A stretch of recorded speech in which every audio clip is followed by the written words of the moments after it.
material de construção resultante da mistura de um aglomerante, no caso cimento, com agregado miúdo, areia grossa, agregado graúdo, brita ou cascalho lavado e água em proporções exatas e bem definida, atingindo a resistência de cálculo aos 28 dias. Seu uso nas construções rurais é bastante amplo, podendo as peças serem moldadas no local ou pré-moldadas, como, por exemplo, de moldadas no local, pisos de terreiros de café, de currais, pisos de residências e outros pisos em geral, bem como passeios e calçadas. Nas estruturas com adição de ferro, concreto armado, também pode ser utilizado em lajes, pilares, vigas, escadas, consoles e sapatas. Deve ter cuidado com a qualidade dos materiais escolhidos para a preparação do concreto, uma vez que pode influenciar na trababilidade, que é a propriedade do concreto fresco que identifica sua maior ou menor aptidão para ser empregado com uma determinada finalidade, sem perda de sua homogeneidade. Dessa forma, deve realizar ensaios de corpos de concreto para verificar a carga máxima que o concreto pode resistir antes de se romper. Esses ensaios podem ser diretos ou na própria obra, que são os não destrutivos.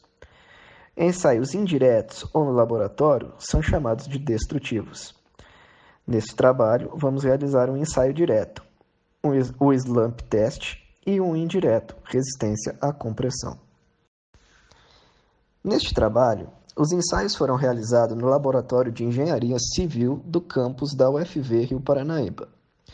Traço utilizado de 1:3:3 de cimento, areia e brita, e 3,75 litros de água.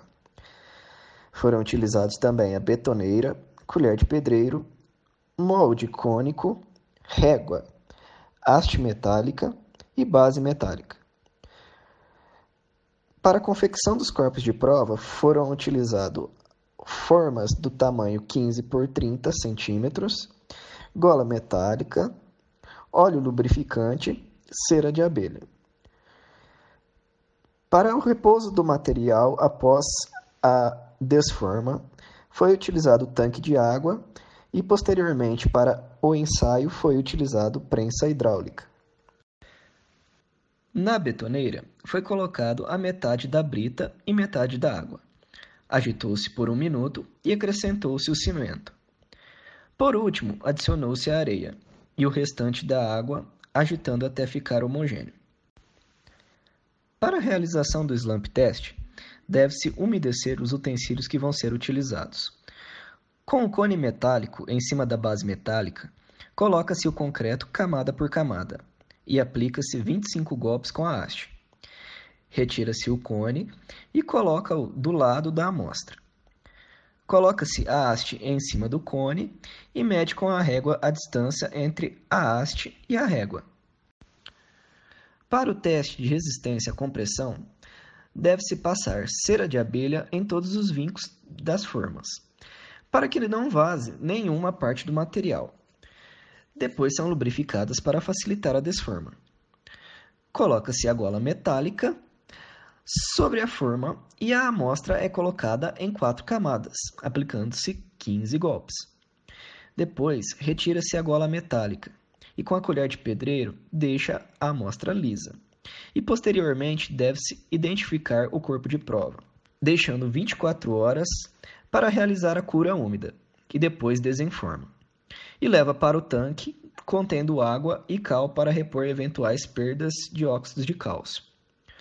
No tanque, os corpos de provas permanecem até realizar todas as rupturas, de 7, 14, 21 e 28 dias, e são realizadas na prensa hidráulica. Os corpos são retirados do tanque, mede-se os diâmetros alto, médio e baixo, faz o capeamento com discos metálicos com base de neoprene para acomodar as microvilosidades e falta de paralelismo, e depois leva-se para a prensa hidráulica. A prensa permite a aplicação controlada de carga sobre o corpo de prova, colocado entre os pratos de compressão. A força aplicada no momento da ruptura, dividindo pela área do círculo onde a força é aplicada, é representada pela tensão de ruptura e é expressa em kgf por centímetro quadrado. E depois tem que ser transformado em kgf para realizar os cálculos. Logo abaixo temos os dados obtidos na leitura da força pela prensa hidráulica, a força requerida para a ruptura dos corpos de prova, dada em kgf, de todos os corpos, de 9 a 16. Abaixo temos a força corrigida, também dada em kgf, corrigida pela fórmula da prensa, que é força corrigida é igual a força lida vezes 1,015 mais 381,8. De todos os corpos também, de 9 a 16. Na segunda tabela, temos as tensões de rupturas de todos os corpos, calculada. Lembrando que tensão de ruptura é igual a força de ruptura sobre a área da seção transversal do cilindro. Temos de todos os corpos nos devidos dias de teste. O corpo 9 e 10 aos 7 dias, o corpo 11 e 12 aos 12 dias, o corpo 13 e 14 aos 20 dias e o corpo 15 e 16 aos 27 dias. Agora temos o gráfico no eixo Y, tensão de ruptura, no eixo X, dias. Observamos o crescimento da resistência acentuado nos primeiros dias, depois temos uma leve decreção. Não é o esperado é que tenhamos um crescimento acentuado nos primeiros dias, depois uma diminuição no crescimento, mas ainda havendo crescimento da resistência. Na terceira tabela, tem a média dos dois corpos testados no mesmo dia, da tensão de ruptura, dada em kgf por centímetro quadrado. Temos aí a média dos dois corpos que foram testados no sétimo dia, a média dos dois corpos que foram testados no 12º dia, a média dos dois corpos que foram testados no 20º dia e a média dos dois corpos que foram testados no 27º dia.